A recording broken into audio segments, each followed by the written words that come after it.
This problem is about writing out expressions. And they're telling us that a sales manager is handing out $3,000 in bonuses.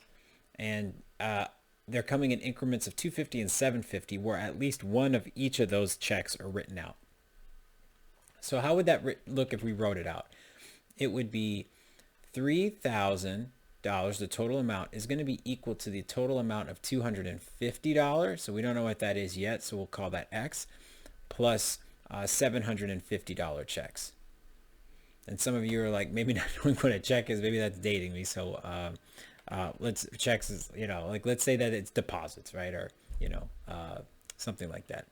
And we know that there has to be at least 100 and 250, but I realize that what I'm essentially going to be doing is, or actually we want to see essentially what's a possible value of 250 if there's only one 750 that's handed out. Before I try and isolate X to figure out what that number could be, I want to simplify all my calculations here.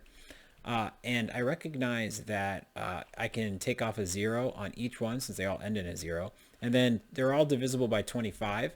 So 25 goes in 25 once, so this just becomes 1x. And then this 75 is divisible by 25 by 3, so that then becomes 3y. And then 300, well, there's four 25s and 100, and then since there's three of them, that's 4 times 3, so that just becomes 12.